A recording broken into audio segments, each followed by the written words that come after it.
안녕하세요. 오늘 6월 데일리 모멘토 특강. 오늘은 두 번째. 지난주에는 빌리언님이 이제 서장훈 건물 관련 시리즈를 한번 했고요. 오늘은 샬롬님이 서울 시내의 매매가 기준으로 해서 7억에서 10억 사이에 있는 아파트들을 지난 1월부터 현재 6월까지 매월 카페에 공지를 하고 올렸습니다. 그래서 그 내용들을 종합해서 6개월치 결과에 대해서 오늘 얘기를 할 거고요. 제가 이 과제를 샬로님한테 드렸던 이유 중에 하나는 작년에 시드머니 때 진행을 했던 거고, 그때 이제 진행을 할 때 제가 생각했던 거는 올해 변동치가 상당히 많을 거고, 이재명 대통령이 될 확률이 높다는 생각, 그리고 또 하나는 그렇게 된다 그러면 유동성 확대가 될 거를 고려했을 때는 고가 아파트만 거래될 게 아니라 저가 아파트들도 움직임이 상당히 있을 수도 있다라는 생각을 했었습니다. 왜냐면은 시중에 자금이 풀리는 것만큼 단순히 고가로만 흐를 게 아니라 저가의 손까지도 뻗을 수 있기 때문에, 그리고 이제 최근에도 이제 몇 차례 제가 저녁 임장 때도 말씀을 드리기도 했지만 2028년이 되면은 다시 지방장의 갭투자 시장이 또 열릴 겁니다. 2027년, 2028년. 그러면 이제 그 전에 그러면 갭투자가 열리면 지방 투자를 어떻게 해야 될까 고민도 되기도 하겠지만은 서울 놔두고 지방부터 갈 이유는 없겠죠. 그리고 또 하나는 현재 조정지역으로 서울이 묶이지는 않았습니다. 그래서 서울이 조정지역으로 묶이지 않은 지역들 중에서 7억에서 10억까지, 그리고 엊그저께 이제 토요일부터 적용되는 6억 대출, 그거를 이용을 한다라고 한다 그러면 서울 시내 8억 5천 정도 되는 아파트, 8억 5천 정도 되는 아파트, 이따가 보시면은 8억 5천 정도 되는 아파트 내지는 10억 되는 아파트들을 샬롬님이 쭉 구별로 상반기에서 이제 체크한 것들을 보여드릴 겁니다.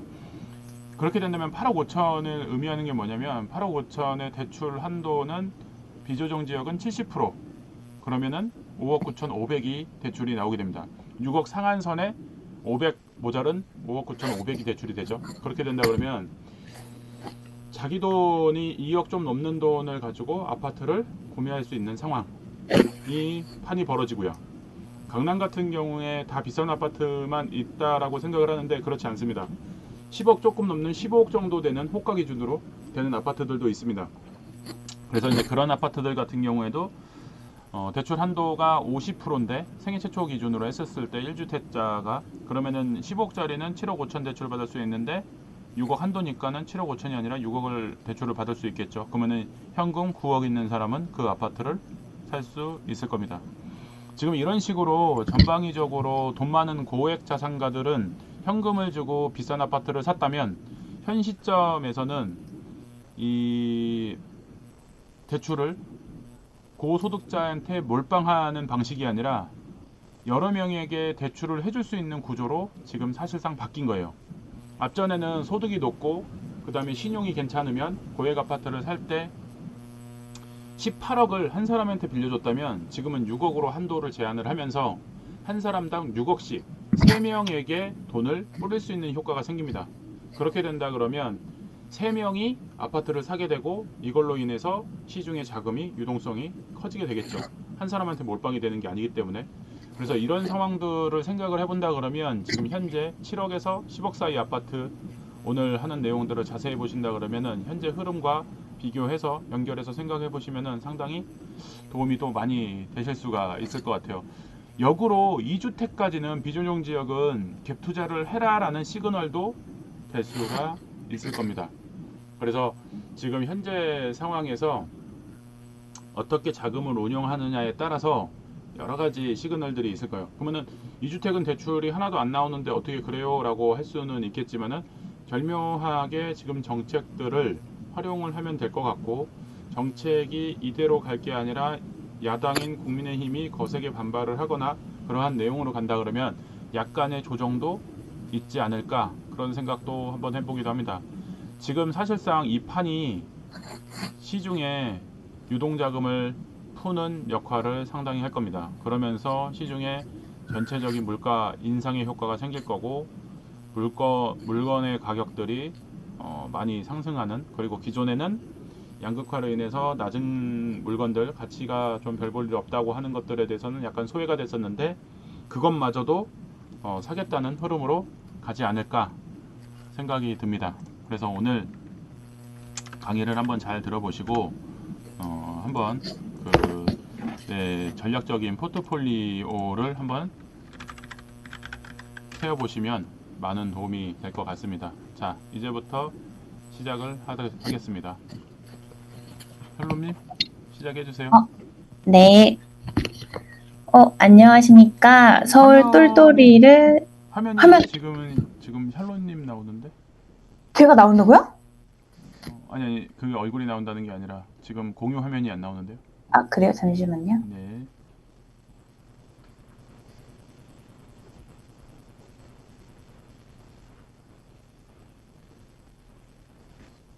네, 이제 화면 나옵니다.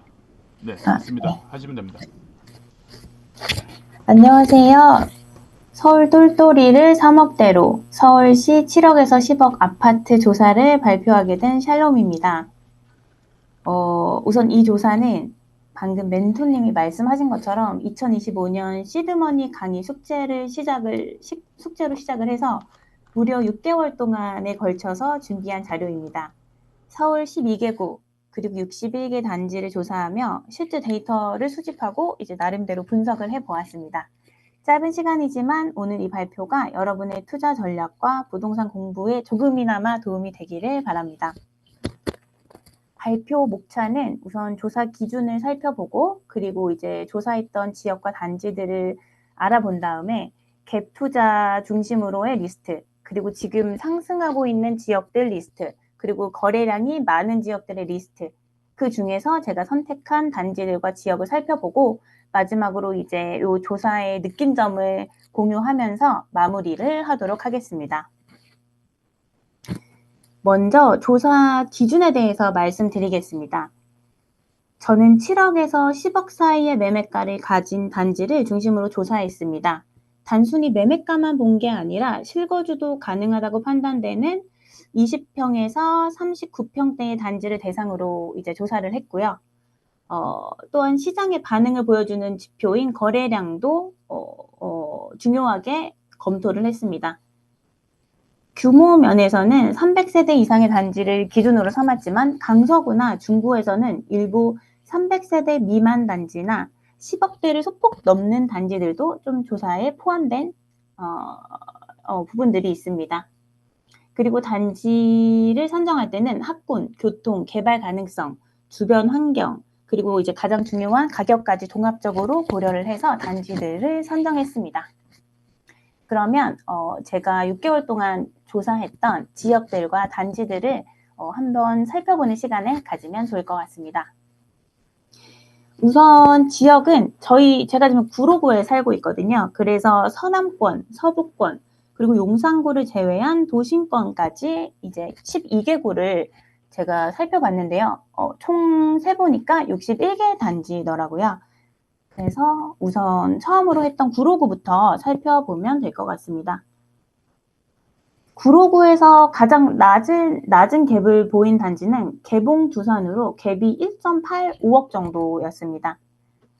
이게 사실은 진입장벽이 가장 낮기는 한데 정고점을 보시면 7.4억으로 해서 높지는 않아서 시세 반등 기대감은 약간 제한적이라는 점이 아쉬웠습니다.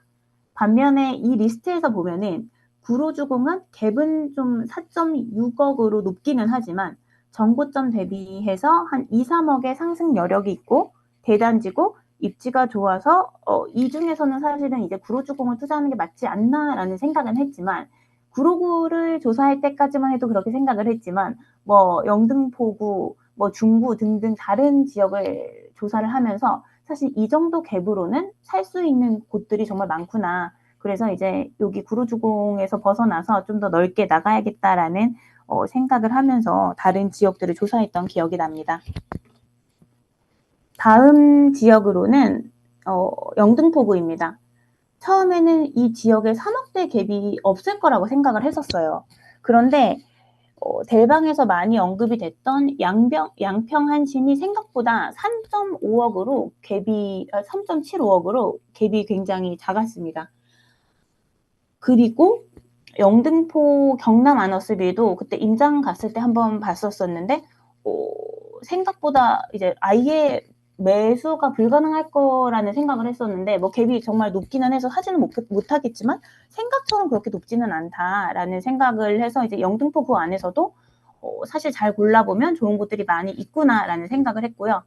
이때 당시에 마지막으로 조사를 했던 신도림 현대 3차는 위치상으로는 사실 구로구에 굉장히 가깝지만 뭐 교통 호재나 그리고 이제 뭐 앞으로의 발전 가능성을 생각해 봤을 때는 이 신도림 현대 3차도 나쁘지는 않다라고 생각을 하면서 당시 영등포구 조사를 마쳤던 기억이 있습니다.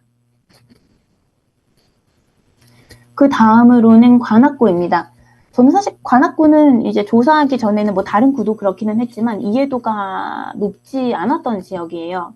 그런데 조사를 하면서 관악구 생각하면은 조금 약간 뭐 서울대 있는데 약간 이 정도만 알고 있었는데 관악구라는 네임 밸류 대비 실거주 만족도나 뭐 교통 여건이나 이런 것들이 생각보다는 굉장히 훌륭하다는 거를 이제 알게 됐습니다.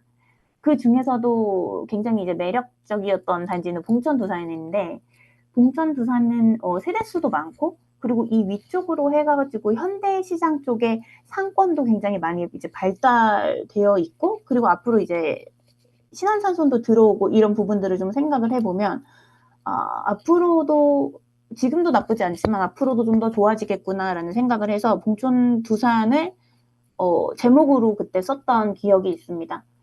그리고 두 번째로 좀 괜찮다고 생각하는 단지는 보라매 삼성인데 보라매 공원으로 인접을 해갖고 이제 쾌적하고 생활 편리성이 높아서 보라매 공원은 별로 생각해 본 적이 없는데 공원도 이렇게 크고 좀 살기가 좋으면 애 키우기가 괜찮지 않을까? 그러면 이제 갭도 뭐 3.2억이고 매가도 이제 그렇게 높지 않은데 평형도 32평이면은 이런 단지는 어떻게 보면은 조금 매수해서 투자하고 실거주하기 괜찮을 것 같다라는 생각을 하면서 관악구에서는 조금 괜찮았던 단지들이 이렇게 있었습니다. 다음으로는 금천구인데요. 금천구는 아파트 자체가 사실 많지는 않아서 선정하는 게 어렵지는 않았었어요. 거의 뭐 있는 단지 같은 단지들을 조금 다 넣었었던 기억이 있는데 이 중에서도 사실 눈에 띄게 갭이 적은 게 가산 두산 위브죠. 여기가 33평임에도 불구하고 매가가 6.9이고 이제 갭도 2억밖에 안 됩니다. 그래서 가산 두산 위브가 요 안에서는 그래도 매력적이라는 생각을 했는데 이 가산 두산 위브가 근데 이제 가산 디지털 단지역에서는 굉장히 멀어서 버스로 이동을 해야 되는 단점이 있어요. 그래서 요런 단지들은 여기는 좀 내가 살 곳은 아니구나라는 생각을 했던 기억이 있고 이편한 독산도 이제 괜찮기는 했는데 사실 금천구에서는 전반적으로는 어떤 생각을 하면서 조사를 마무리를 했냐면 개인적으로 뭐 갭은 낮지만 이 갭에 조금 더 보태서 중심지 인근 지역을 선택하는 게 더 낫지 않을까라는 생각을 했었습니다. 제가 지금 구로구 거의 끝에 살고 있기 때문에 구로구에서 이제 더 밑으로 내려가서 금천구로 가기보다는 뭐 조금 더 열심히 돈을 모아서 조금 중심 지역으로 들어가는 게 낫지 않을까라고 생각을 했었습니다. 그 다음으로는 양천구인데 이게 가격대가 7억에서 10억대로 맞추다 보니까 실제 목동이라기보다는 목동 외곽 단지들로 이제 조사를 시작하게 됐습니다. 근데 사실은 좀 놀라웠던 거는 의외로 뭐 양천구 뭐 목동 인근 하면은 아예 제가 접근할 수 있는 가격대가 전혀 없을 거라고 생각을 했는데 의외로 신트리 3단지도 뭐 주변에 산이 굉장히 있는데 단지가 안에 푹 들어가 있는 약간 그런 느낌으로 해서 굉장히 살기가 괜찮을 것 같았고 그리고 신정 뉴타운 로케도 생각보다는 가격대가 낮았습니다. 근데 이제 그럼에도 불구하고 제가 가장 괜찮다고 생각을 했던 건 목동 우성 2차인데 그 이유는 뭐냐면 이게 뭐 목동 인근이니까 뭐 다른 지역보다는 학군이 좋겠지라고 생각을 하는데 목동 우성이 학군 쪽으로 봤을 때는 여기 실제 목동과 더 많이 이어져 있어서 뭐 초등학교도 그렇고 중고등학교도 그렇고 더 이제 학군이 좋더라고요. 그래서 뭐 학군도 괜찮고 주변에 뭐 천도 있고 여기 뭐 공원도 있고 그리고 이제 뭐 분선이긴 하지만 뭐 양천 구청역도 있고 해서 사실은 요 4개 단지 중에서는 목동 우성 2차가 가장 괜찮았다. 갭도 그렇지만 사실 또 여기서 하나 봐야 될 게 정고점과 지금 현재 매매가의 차이거든요.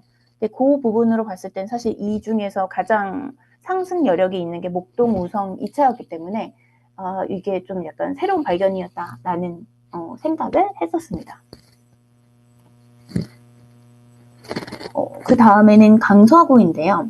강서구는 이제 사람이 많다, 인구가 많다 보니까 단지들도 정말 많아서 선정을 하는데 조금 애를 먹기는 했습니다. 왜냐면 막 다 높은 가격대가 아니라 어느 정도 좀 요 안에서도 거래량을 기준으로 해서 가장 많이 거래되는 것 중에서 그 가격대를 찾았었거든요.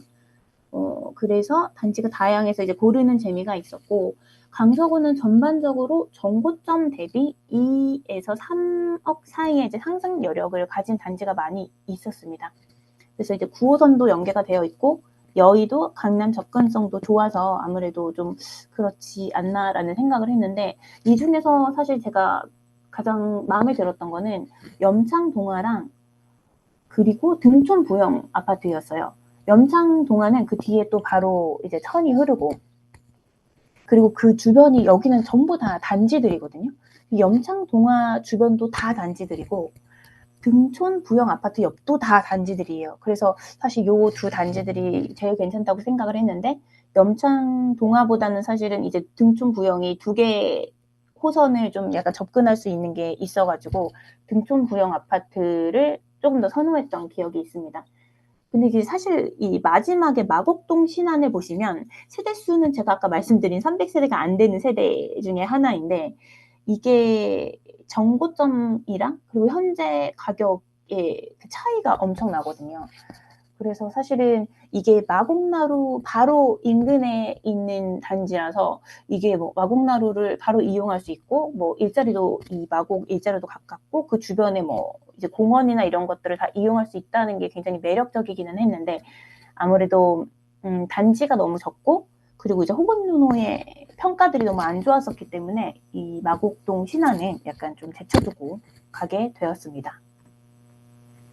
그 다음으로 동작구를 보시면은, 동작구는 아무래도 좀 서초에 붙어 있다 보니 갭이 4억에서 기본적으로 좀 5억 수준으로 형성이 돼서 단기 시세 반등 기대는 좀 낮았습니다. 그런데 저는 개인적으로 이제 여의도랑 강남에 직장을 두고 있다 보니까 이 동작구에 대한 이제 조사 이후에 만족도는 굉장히 높았고, 마음 같아서는 노량진 우성을 사고 싶었지만 여기는 좀 갭도 가장 높고 그리고 좀 매가도 좀 있어가지고 여기는 좀 어렵겠다. 역시 좋은 곳들은 다 비싸구나라는 좀 한탄을 했던 기억이 있습니다. 그 다음으로는 마포구인데요. 마포구는 이제 동마포와 서마포의 온도차가 굉장히 뚜렷합니다. 동마포는 이미 좀 정고점에 근접이 되어 있고 가격들이 지금 빠르게 좀 오르고 있는 추세이고요. 그리고 갭이 아주 많이 벌어져 있습니다. 뭐 서강 GS나 뭐 사실 진짜 마포 쌍용이 마음 같아서는 좀 진짜 마포에서 사고 싶었는데 이거는 좀 갭도 있고 해서 좀 어려울 것 같다 생각을 했는데, 여기가 지금 동마포 쪽에서는 지금 그렇기는 한데 월드컵 파크 2단지랑 중동 DMC 마포 청구는 갭이 뭐 상대적으로 여기는 마포라서 다 높기는 하지만 정고점과의 차이는 아직 좀 많이 벌어져 있어서 아무래도 좀 투자를 했을 때에 뭐 수익 구조 같은 경우에는 여기가 조금 더 동마포보다는 낫지 않을까라는 생각을, 이제 아직 상승 여력이 남아있다는 점을 좀 생각을 해보면 좀 괜찮지 않을까라는 생각을 했습니다. 그리고 9번째로는 서대문구입니다. 서대문구는 정말 저는 그런지 몰랐지만 학군이 매우 우수했고, 그리고 뭐 서대문구가 약간 처음에는 좀 어디 있는지 잘 몰랐는데 이렇게 조사를 하다 보니까 신촌역, 이대역 약간 저는 좀 치우쳐져 있는 곳이라고 생각을 했는데 굉장히 좀 중심부에 있더라고요. 그래서 교통적인 부분들도 그렇고 실제로 그 옆에 상권들도 그렇고 살기가 너무 좋다는 생각이 들어서 신촌 럭키를 굉장히 매력적으로 봤고, 그 외에도 되게 놀라웠던 부분들은 독립문극동, 그 독립문역 앞에 바로 있는 데인데 여기도 학군이 괜찮고, 그리고 이제 생각보다 멀리 떨어지지 않아서 독립문극동도 좋다고 생각을 했고, 그리고 천연들 한 채가 서대문에서 걸어서는 좀 멀기는 한데 그 바로 옆에 뭐 서대문 그리고 광화문 뭐 시청 이런 쪽에 좀 접근을 할 수 있다 보니까 이 가격대 대비 굉장히 매력적이라는 생각을 했습니다. 그래서 서대문 안에서도 사실은 3억 4천 혹은 뭐 3억 5천, 3억 8천 정도로 접근할 수 있는 단지들이 좀 많이 있었다. 그래서 그게 조금 놀라웠다 정도로 서대문구는 마무리를 하도록 하겠습니다. 다음은 은평구입니다. 은평구는 은평구도 사실 갭을 보시면은 조금 터처블한 갭이에요. 뭐 DMC 우방은 뭐 3억이고 그리고 3억 6천 뭐 미성 아파트, 그리고 이제 힐스테이트 녹번은 24평에 사실 4.2억 갭이면 높기는 한데 그래도 다른 뭐 동작구나 이런 구를 비교했을 때는 좀 괜찮은 편이었거든요. 그리고 은평구는 사실 조금 놀랐던 거는 은평구에 대한 사람들의 관심이 이제 조회수가 은평구가 굉장히 높더라고요. 그래서 사람들이 이제 뭐 교통도 좋아질 곳이기도 하고, 그리고 아직 이런 가격대가 우리가 좀 접근할 수 있는 가격대라서 여기 또 좀 선호도가 높구나라는 거를 좀 알 수 있었습니다. 요 5개 단지 중에서 제가 개인적으로 좀 좋게 봤던 건 백령산 SK 알파크였는데, 이거는 왜 그랬냐면 20년대라서 요 안에 조경이 굉장히 예쁘더라고요. 사실 이거는 조경 때문이었고, 투자적인 관점에서 봤을 때 저는 약간 미성 아파트가 괜찮다 생각을 했거든요.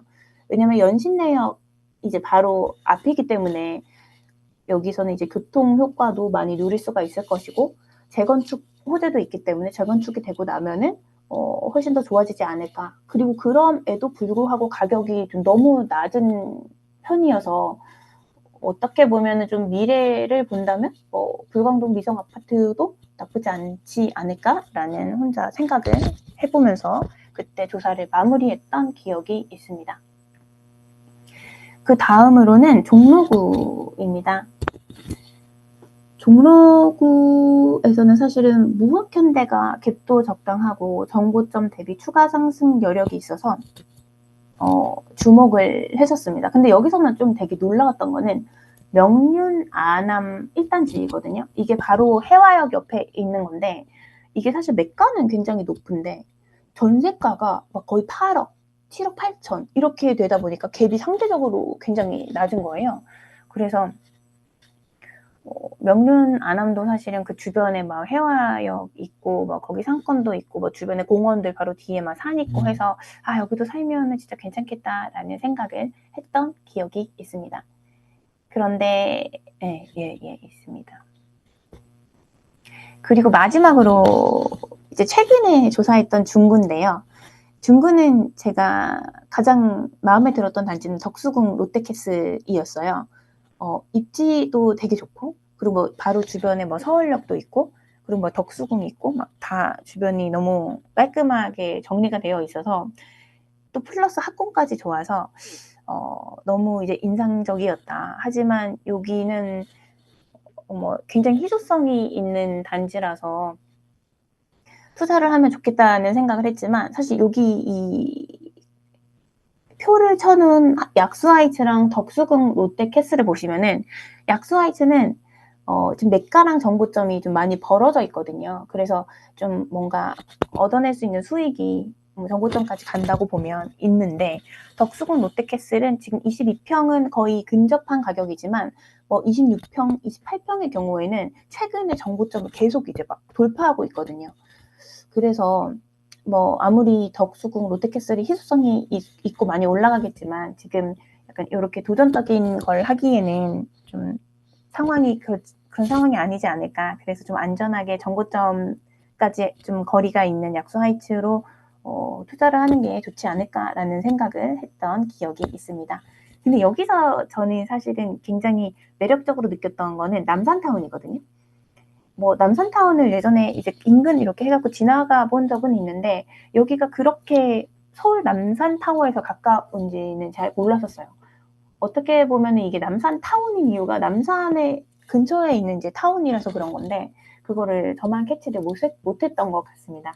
그래서 여기를 조사하다 보니까 이 주변이 막 바로 집에서 남산이 이제 뷰로 보이고 하는 부분들을 살펴보다 보니까 뭐 약수 하이츠도 좋고 뭐 신당 삼성도 좋은데 실제로 약간 애를 키우면서 그리고 나중에 더 이제 나이가 들어서 산다면 남산타운도 살기가 진짜 괜찮겠구나 라는 생각을 했던 기억이 있습니다.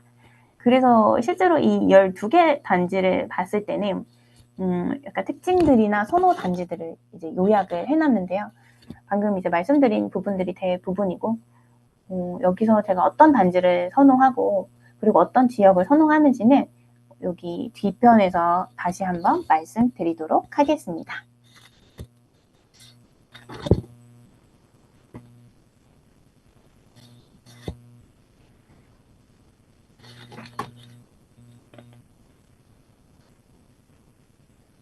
샬롬님, 네네.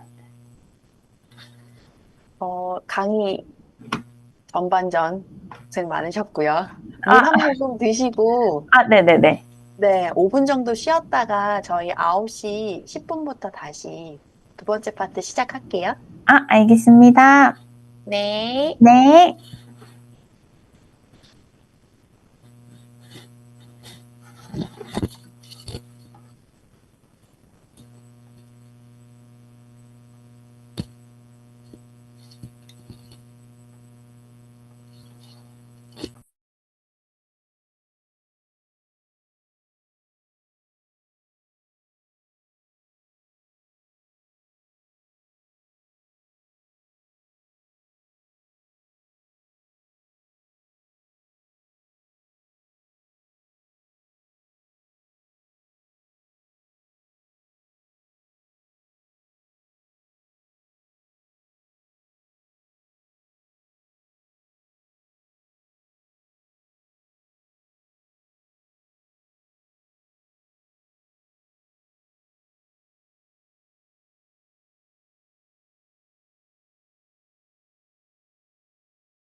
물 드시고 오셨나요? 네, 네, 다시 시작할게요. 예. 네.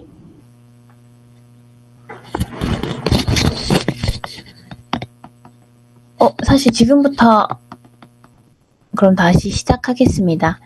사실 여기부터가 굉장히 이제 중요한데, 지금부터는 이제 갭이 그럼 어떻게 형성이 되어 있는지 한번 살펴보려고 합니다. 이 지금 가격들은 예전에 있었던 가격이 아니라 다시 한번 이제 업데이트를 해서 이게 지금 제가 여기에 갭으로 되어 있는 거는 현재 지금 시세에 준한 갭입니다. 그럼 1.5에서 2.7억 갭은 어떤 단지들이 있는지 한번 살펴보겠습니다. 이 보시면은 이제 가산 두산 위브, 구로 두산, 개봉 두산, 개봉 한마을 거의 이제 다 금천구 1개, 그리고 구로구 3개 단지, 서대문구 1개 단지, 은평구 1개 단지입니다. 여기 보시면은 이제 세 번째 요렇게 써져 있는 게 여기가 지금 갭이거든요. 근데 이 갭만큼 또 중요한 게 정고점이에요. 아까 말씀드렸던. 그래서 이제 갭보다 또 정고점이 더 높은 앞으로 상승할 수 있는 여력이 굉장히 많은 단지가 바로 가산 두산 위브입니다.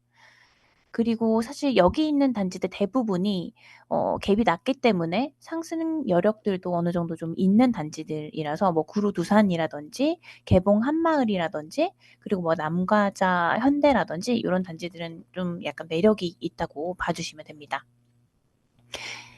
그 다음으로는 근데 먼저 설명을 드리면 여기 이 핑크색 별표가 있고요. 그리고 이제 노란색 별표가 있는데 이 핑크색은 수치상으로 봤을 때 여기는 이제 매력적인 곳. 그리고 이제 노란색은 그리고 저도 이제 매력적이라고 생각하는 곳이라고 생각해 주시면 됩니다. 그래서 여기 보시면은 이번 페이지에서는 그러면 이제 그다음 2.75부터 3.3억 갭 단지들은 어디가 있는지 이제 살펴보실 텐데요. 여기에서는 우선 좀 짚고 넘어가야 되는 건 이전에는 한 4개 구 정도만 그 갭 사이에 들어왔었는데 지금은 이 갭에 들어오는 단지들이 구들이 이제 12개 구 중에 벌써 8개 구로 늘어났다. 즉 3.3억 갭 안에서 살 수 있는 구들이 생각보다 많다라는 점을 기억해 주시면 좋을 것 같습니다. 그래서 여기서 보시면은 이제 신림현대도 거의 현재 갭이랑 정고점까지의 그 상승 여력이 비슷해서 거의 100%의 상승이 가능한 단지이고요. 그리고 이제 개봉 한마을, 그다음에 2억이 넘는 단지들은 아까 말씀드렸던 불광동 미성 아파트, 그리고 명륜 안암 등이 있습니다. 이 안에서도 사실은 신도림 현대 3차는 아까 제가 말씀드렸던 단지들이고 덕수궁 롯데캐슬도 이거는 자기가 개인적으로 좋아하는 단지들을 조금 노란색으로 칠해 봤습니다.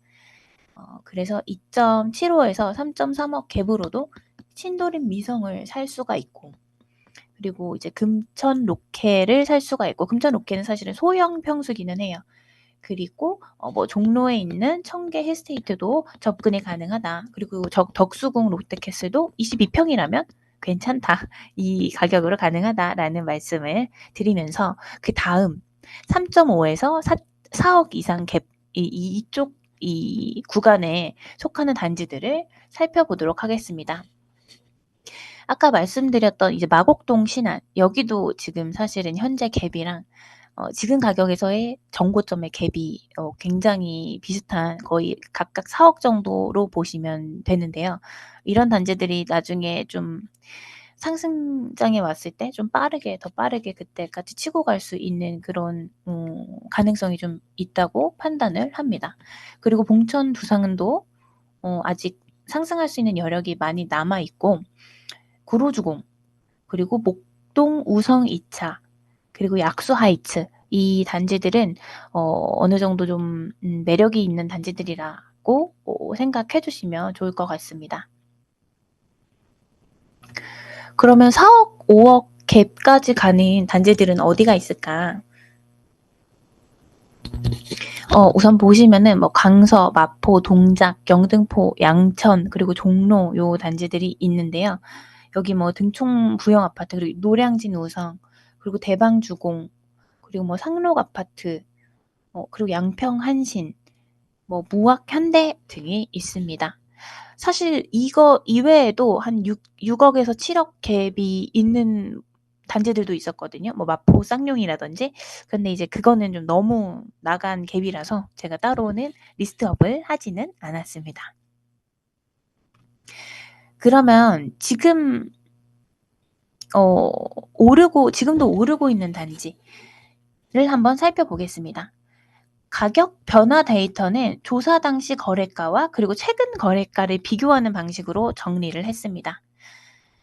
가장 많이, 즉 1억에서 2억 이상 상승한 단지들은 동작구의 노량진 우성, 마포구의 서강 GS, 종로구의 무학현대, 그리고 영등포구의 신길 우성이 있었습니다.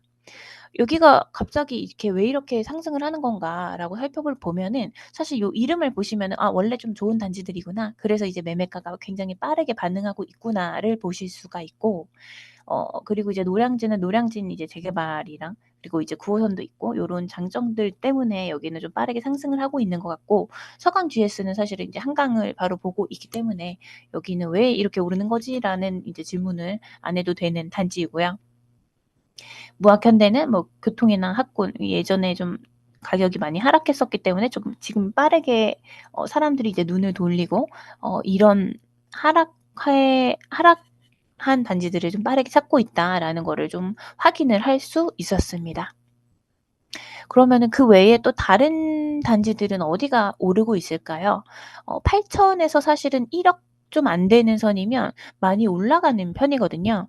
근데 이 단지들이 의외로 또 막 무조건 뭐 종로일 것 같고 중구일 것 같고 영등포일 것 같지만 영등포가 있긴 있네요. 그런데 이제 의외로 관악구랑 구로구도 많이 있었습니다.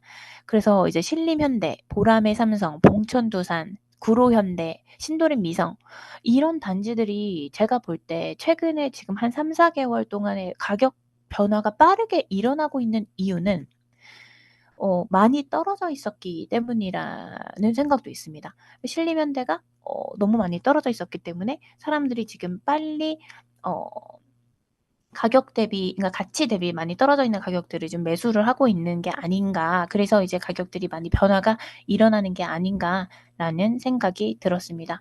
그래서 사실은 이렇게 변화가 일어나는 거는 그래도 이제 다른 움직임이 없는 단지보다는 사람들이 많이 관심을 갖고 수요가 많은 단지들이구나라고 이제 생각을 해주시면 될 것 같습니다.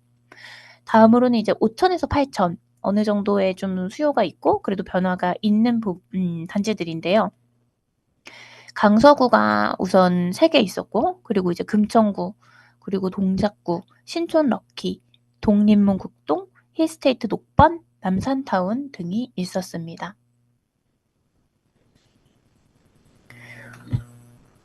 그러면 거래가 핫한 단지, 지금 가격이 상승하는 단지를까지 살펴봤는데, 그럼 이제 거래량을 한번 살펴보려고 해요. 거래량이 많은 곳들은 지금 어디가 있을까? 그럼 이 기준을 저희가 어디로 잡아야 할까라고 생각을 해봤을 때 지금 뭐 예전만큼은 완전 성수기처럼은 거래가 일어나고 있지 않지만 늘 잠실은 뜨겁잖아요. 그럼 이제 한번 잠실을 기준으로 해서 거래량을 비교해보자라고 해갖고 잠실에 있는 4개 단지를 거래량을 조사를 했습니다. 그랬더니 의외로도 트리지움이 가장 높아서 2.41%의 거래량을 넘는 그 단지들을 한번 리스트업을 해보기로 했습니다. 그래서 이제 거래량을 쭉 한번 조사를 했는데 가장 높은 거는 서대문구의 신촌 럭키였어요. 아무래도 이제 그 주변에 학교도 많고 그리고 이제 상권도 많이 발달되어 있고 그리고 이 교통도 이제 2호선으로 해서 나름 중심구에 있기 때문에 신촌 럭키가 많이 거래가 되고 있는 것처럼 보였고요. 그리고 이제 관악구의 보라매 삼성도 4.37로 상당히 거래량이 높은 쪽에 속하는 걸 확인할 수 있었습니다. 그다음에는 양평 한신, 그리고 신당 삼성, 그리고 동작구의 노량진 우성, 영등포구의 신길 우성, 요 이제 6개 단지가 거래량 4% 이상의 유일한 단지들이었고요. 나머지는 이제 3% 이상이었는데 그 다음도 한번 보시죠.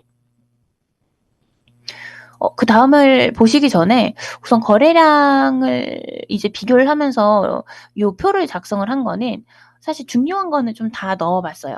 정고점도 있고 정고점과 지금 현재 가격의 갭, 그러니까 상승할 수 있는 여력을 지금 여기 칸으로 이제 봐주시면 되고, 그리고 이제 매물의 가격, 현재 가격이에요. 이거는 지금 실제로 매물이 나와 있는. 그리고 이게 현재 갭, 그리고 가격 변화, 방금 저희가 살펴봤던 이 단지의 가격이 어떻게 변화하고 있는가. 올라가고 있는 게 아무래도 그 안 올라가고 있는 것 대비는 좋은 거겠죠. 그래서 여기를 보면 아무래도 이제 거래량이 많은 단지이다 보니까 요렇게 단지이다 보니까 가격 변화가 이제 큰 단지들이에요. 갭도 아무래도 좋은 단지들이기 때문에 높고, 근데 그 와중에서도 어느 정도 이제 정고점과의 차이를 유지하고 있으면서 갭도 적고 가격 변화도 있는, 거래량도 많은 단지는 보람의 삼성이었습니다. 그래서 이제 여기를 눈여겨 보기로 했죠. 그러면은 3% 이상의 거래량을 자랑하는 그 다음 단지들은 어딘지 한번 살펴볼게요. 우선 여기는 제가 이 구로 구분을 했어요. 그래서 이제 몇 개 구에 몇 개가 있는지 뭐 이런 것도 궁금했었기 때문에, 그래서 이제 구로구, 동작구, 마포구랑 서대문구 각 3개씩 해가지고 양천구, 영등포구, 중구로 이렇게 배치가 되어 있었는데요. 이제 이 단지들을 하나씩 설명하기보다는 정고점과 현재 갭이 많은 곳, 그리고 현재 갭이 그래도 터치업을 곳, 약간 매수할 수 있는 그런 단지들, 그리고 가격 변화가 아무래도 올라가는 게 좀 좋은 거겠죠. 지금 약간 매수세가 생기고 있는 이 시점에도 만약에 가격이 뭐 요지부동이든지 혹은 내려가든지 하면은 이제 그거는 아주 좋은 단지라다라고는 할 수가 없으니까. 그래서 유의미한 뭐 정고점과 현재의 이제 현재 가격의 갭 차이를 보여주는 곳, 그리고 이제 갭이 낮은 곳, 그리고 가격 변화가 일어나고 있는 곳, 그리고 거래량이 어느 정도 좀 있는 곳을 제가 약간 노란색으로 다 표를 쳐봤어요. 그래서 요 지금 4개가 다 쳐져 있는 그런 지역들을 한번 단지들을 한번 봐야겠다라고 생각을 했는데 그게 많지는 않더라고요. 신도림 미성, 그리고 신도림 현대 3차, 약수 하이츠였습니다. 신도림 미성은 나름 괜찮지만 저는 이 위치가 조금 너무 애매하고, 이게 사실은 뭐 신도림, 이름은 신도림이지만 역은 이제 구로역으로 가야 되는 그런 점이 있어서 아무래도 그런 거를 좀 고려를 했을 때는 단지가 막 많이 붙어 있는 건 아니지만 그래도 이제 뭐 교통적인 효과를 보게 될 신도림 현대가 낫지 않을까라고 생각해서 영등포구의 신도림 현대랑 이제 중구의 약수 하이츠를 표를 쳐놨습니다. 그러면 트리지움보다는 이제 거래량이 좀 높은 그럼 나머지 단지들은 어딜까요? 구로구에는 구로 두산이 있습니다. 구로 두산은 사실 요거는 22평이기는 한데 여기 보시면은 갭이랑 그리고 이제 정고점과 현재 갭의 차이가 요 정도면 거의 뭐 한 아직도 80%의 상승 여력이 있다. 요 정도 낮은 갭으로 해서 뭐 이 정도를 만약에 정고점까지 간다고 하면 수익률을 볼 수 있다면 나쁘지 않은 투자가 아닌가? 라는 생각을 했고요. 가격 변화도 일어나고 있고. 하지만 이제 구로도사는 아이 학교 보내기에는 조금 적합하지 않을 것 같아서 저는 여기를 마지막으로 선정을 하지는 않았었고요. 그리고 이제 다 불빛이 들어와 있는 거를 보시면 이제 봉천두산, 여기는 또 이제 봉천두산이 괜찮다는 생각을 했습니다. 목동 우성 2차는 양천구에서는 사실은 가장 매력적이라고 생각은 했지만 저는 이제 뭐 주택은 직주 근접을 좀, 그러니까 뭐 교통을 좀 교통이 좋은 거를 좀 많이 점수를 주기 때문에 아무래도 2호선 분선은 좀 힘들지 않을까 해서 목동 우성 2차도 선정을 하지는 않았습니다. 그래서 어느 정도 좀 힌트를 드렸던 것 같은데요. 그러면 제가 픽한 지역은 어디일까요?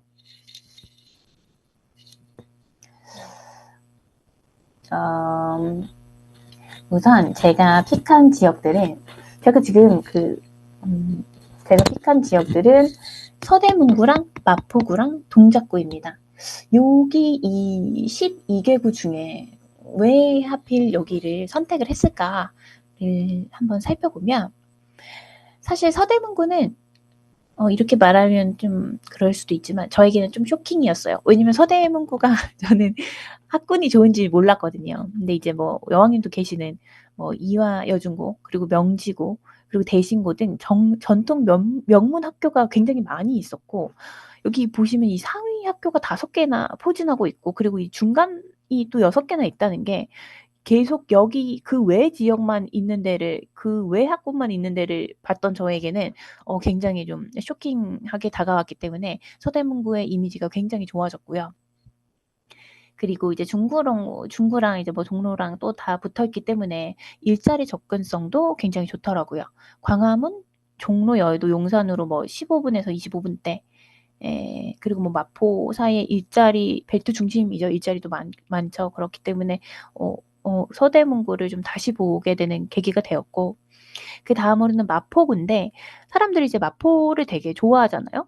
그래서 뭐 마포가 좋다, 뭐 마포가 좋은지는 알고 있었는데 저는 사실 왜 좋은지는 막 정확하게 제가 막 찾아보거나 뭐 계속 거기를 다니거나 그러진 않으니까 잘 몰랐는데 우선 여기도 마포도 학군이 굉장히 좋더라고요.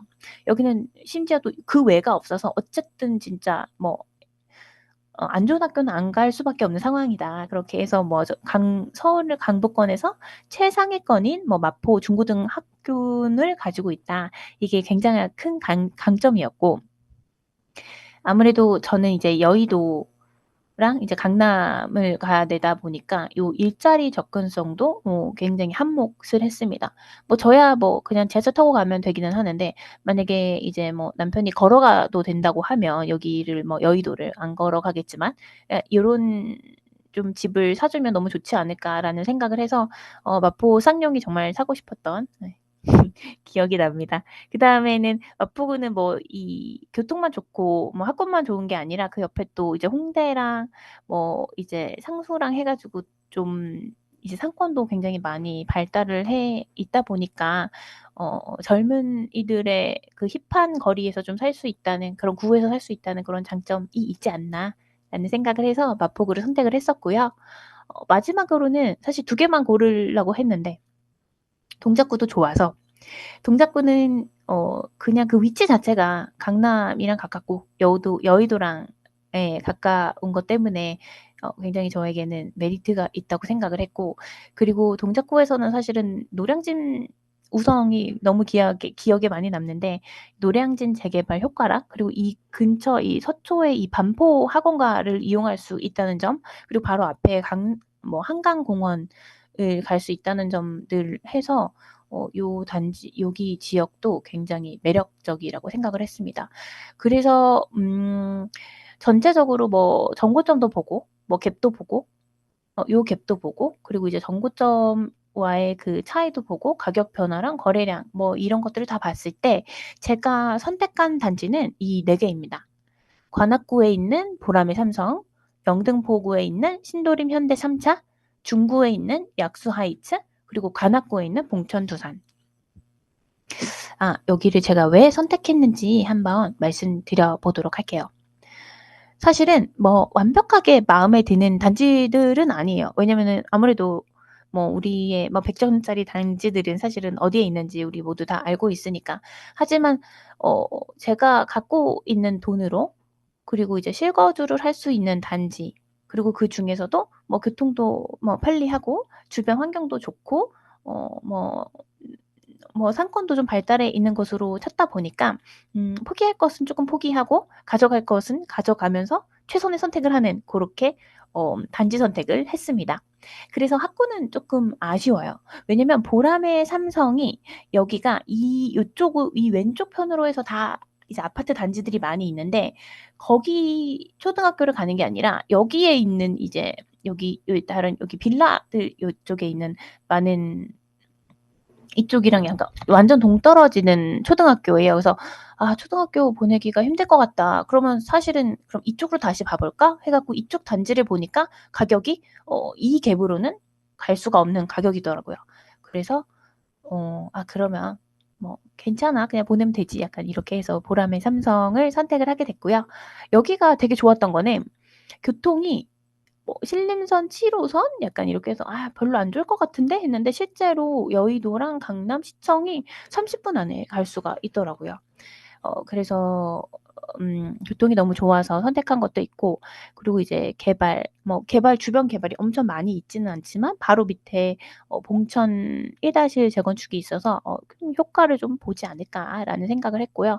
상권이 이제 보라매 병원이나 뭐 롯백도 있고 뭐 하나로마트도 있고 해서 아예 발달한 상권은 아니지만 그래도 '나쁘지 않다.'라는 생각을 했고, 가장 매력적인 건 아까 말씀드렸다시피 보라매 공원.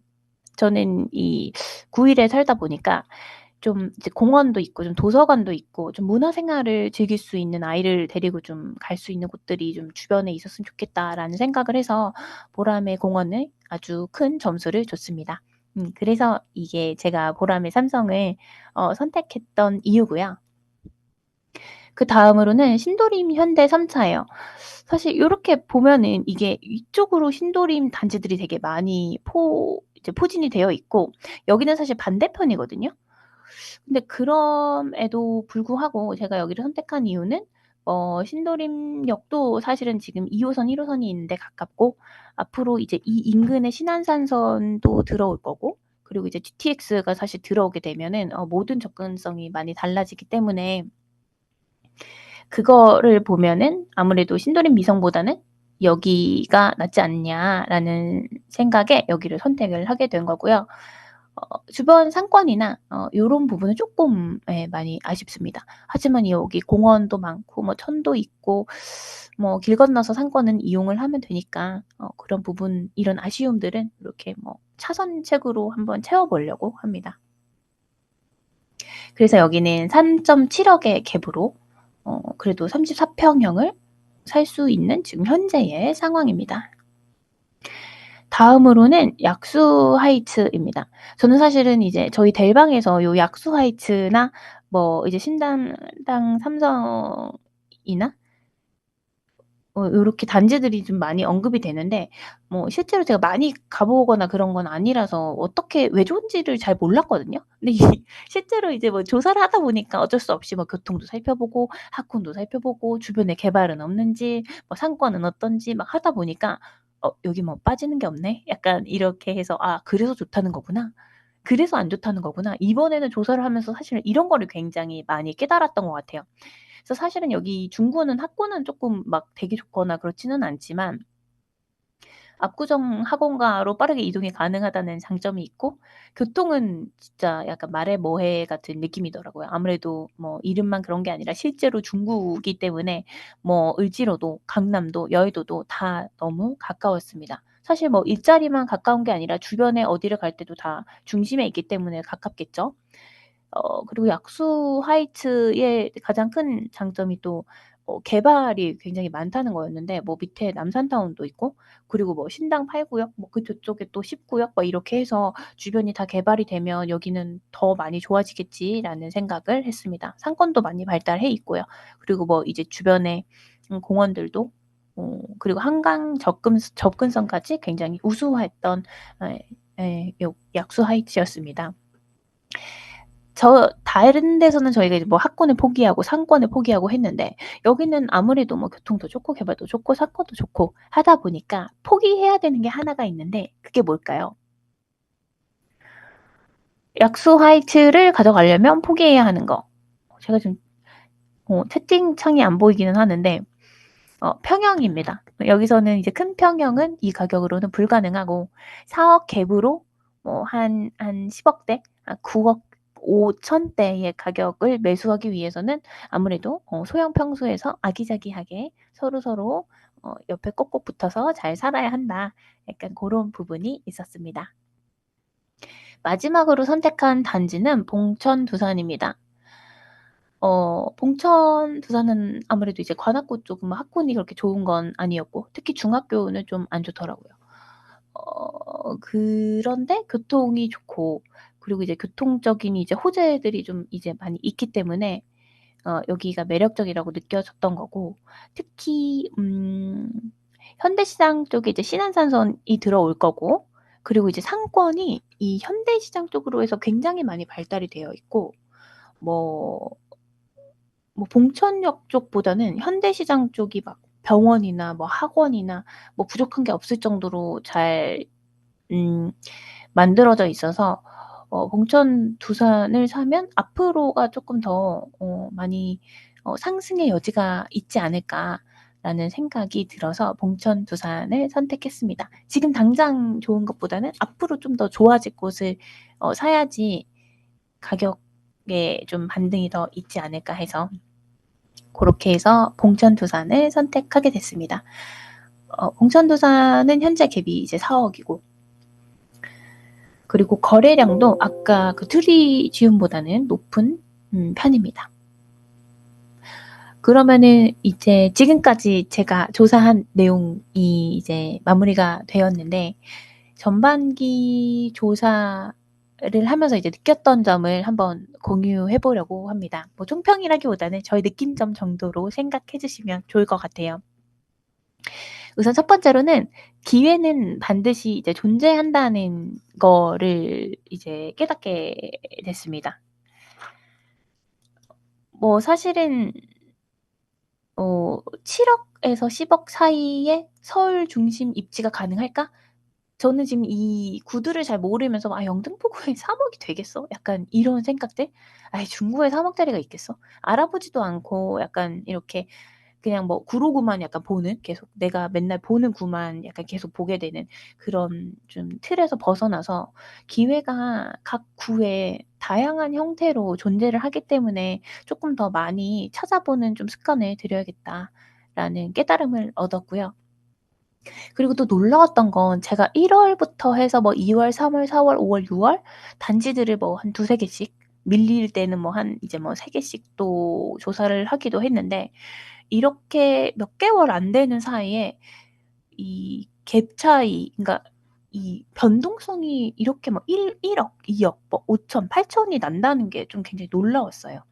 처음에는 전 조사를 할 때 어쨌든 난 조사를 했으니까 정말 잘하고 있어. 아주 열심히 하고 있어. 작년보다 훨씬 나아.'라고 생각을 하고 그냥 이제 뭐 스스로를 이제 위로하면서 지냈는데 그런 다 끝나고 나서의 기간 동안에도 계속 변화가 일어나고 어떤 곳은 이제 변동이 없고 어떤 곳은 이제 올라가고 있으면 이런 거를 좀 트래킹을 해서 놓치지 말고 좀 더 오르기 전에 좀 사면 더 좋지 않았을까?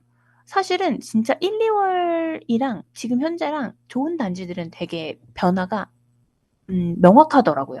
그래서 사실 그때 그 '조사만 하지 말고 좀 투자를 했으면 뭐 지금 웃고 있지 않을까?' 약간 이런 생각도 해 봤습니다. 그다음으로는 저만의 기준 확인이 좀 필요하다는 생각을 했는데 우선 단지를 선택하다 보니까 완벽한 선택은 불가능한 것 같아요. 뭐 돈이 많은 상황에서는 뭐 그냥 강남을 가면 모든 게 완벽하겠지만 그런 게 아닌 이상 모든 조건을 만족시키는 단지는 없다는 거를 좀 받아들이고 그래서 내가 무엇을 포기할 건지 그럼 어떤 거는 나는 절대로 포기를 못 하는지에 대해서 좀 명확히 하면 그 이후에 좀 시간 낭비를 덜 하지 않을까라는 생각을 했습니다. 그래서 제가 쪼끔 이제 포기하기 싫은 것들은 뭐가 있냐면 일자리 접근성 그리고 이제 주변의 그런 문화 시설들 뭐 아이랑 같이 누릴 수 있는 것들에 대해서 저는 굉장히 좀 집요하게 원한다는 걸 이번 조사를 하면서 깨달았습니다. 사실 이번에 이 조사를 하면서 저는 깜짝 놀랐어요. '아 내가 이렇게 모르고 있었나?' 그래도 나름 뭐 투자도 해 보고 뭐 실패도 해 보고 했지만 계속 여기에 붙어 있으면서 공부를 했다고 생각했는데 이게 계속 예전에는 강의만 듣기만 하고 뭔가를 내가 조사하거나 이런 꾸준히 하는 것들이 좀 많이 없었기 때문에 '이해도가 좀 많이 떨어지지 않나.' 그래서 이렇게 할 수밖에 없는 그리고 진 하 했을 때 많이 도움이 되는 숙제를 이제 내주신 이제 멘토님께 아주 유익하고 저에게 필요한 숙제를 내주셔서 감사하다는 말씀을 전하고 싶었고요. 그래서 우선 요렇게 마무리를 하려고 했는데 최근 6월 27일 날 가계부채 관리 이제 강화 방안이 나왔잖아요. 그래서 저는 이게 사실 저에게 그리고 6억 미만의 대출을 6억 미만 대출이 이제 성립하는 그 단지들을 보고 있는 사람들에게는 이게 굉장히 큰 영향을 미칠 것 같아서 여기에 대해서 한마디만 더 말씀을 드리고 이제 발표를 마무리하고자 합니다. 최근 정부의 가계부채 관리 강화 방안은 특히 이제 6억 미만 대출 제한 정책은 고가 아파트한테는 영향을 전혀 미치지 않겠지만 약간 뭐 애매한 뭐 15억, 20억은 미치겠지만 아예 부자들에게는 크게는 미치지 않겠죠. 하지만 저 같은 이 중저가 수요자들에게는 시장을 좀 왜곡하고 오히려 저가 단지들의 가격을 끌어올리는 결과를 초래할 수도 있다고 생각을 했습니다. 그래서 사실은 발표 이전에는 지금처럼 뭐 이제 뭐 강남이라든지 뭐 마포라든지 성수라든지 이런 단지들만 상승세가 계속 될 것이지 이게 뭐 우리 7억에서 10억대 아파트까지는 확산이 되지 않을 거다라고 그리고 시간이 훨씬 더 많이 필요할 거다라고 생각을 했습니다. 그래서 이번에 사실은 그전에 단지를 선택을 했을 때 선정 단지들을 조금 더 보수적으로 접근을 해서 선택했던 부분들이 있었습니다. 하지만 이번 정책으로 중간 가격대 아파트로 수요가 몰릴 수밖에 없는 구조가 되면서 조금은 투자라 좀 수익률의 관점에서도 접근하는 것이 필요하겠다는 판단을 하게 되었습니다. 그래서 원래는 이제 아예 제가 좀 제외했었던 단지들, 뭐 구로 두산이라든지 개봉 두산이라든지 가산 두산 위브라든지 이렇게 갭이 정말 적은데 그래도 정보점은 좀 이제 터치할 수 있고 그리고 이제 가격대가 몰리게 되면 사실은 어떻게 보면은 여기가 가격들이 지금 딱 국가에서 해준 나라에서 해주는 6억 미만의 이제 대출을 다 받을 수 있는 단지들이기 때문에 이런 것들까지도 영향이 가진 않을까? 그래서 뭐 이제 보람 삼성이 사실 실거주까지 다 생각하면 거기가 맞지만 요런 단지들도 한번 생각을 해볼 수도 있겠다라고 이제 생각을 하면서 다시 전략적으로 한번 고려를 해보자라는 생각을 하는 기회를 이 정책 발표가 저에게 주었습니다. 이처럼 부동산 시장은 정책 변화에 따라서 계속 순간순간 방향이 바뀌더라고요. 그래서 저는 좀 앞으로 이번 조사했던 경험을 그리고 계속 꾸준히 그다음 13개 구도 조사를 하면서 정책과 데이터, 시장의 흐름을 꾸준히 관찰하면서 좀 더 전략을 좀 유연하고 기민하게 좀 가져가 보려고 합니다. 그러면 오랜 시간 지금까지 발표를 들어주셔서 감사합니다. 혹시나 질문이나 뭐, 그 단지는 너 진짜 아닌 것 같다. 그거는 좀 리스트에서 빼도록 해라. 라는 뭐 이제 조언을 주실 분들이 있으면 언제든지 편하게 말씀해 주시면 될 것 같습니다. 감사합니다.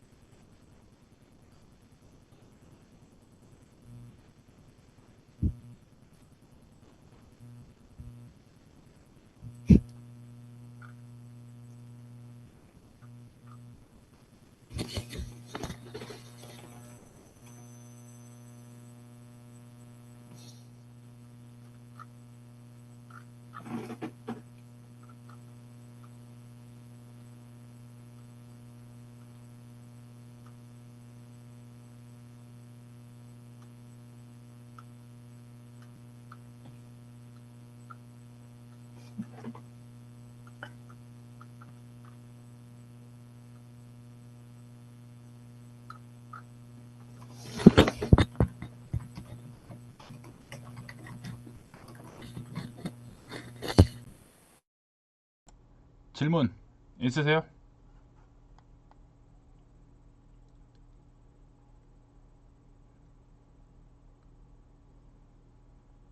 질문 없으면은 여기서 종료를 해도 되겠죠? 네, 간단하게 정리 멘트 없어도 되겠죠? 자, 그러면은 오늘 고생 많으셨으니까 늦은 시간까지 정리를 한번 해주시고 다 같이 후기를 모두 남겨주세요. 감사합니다.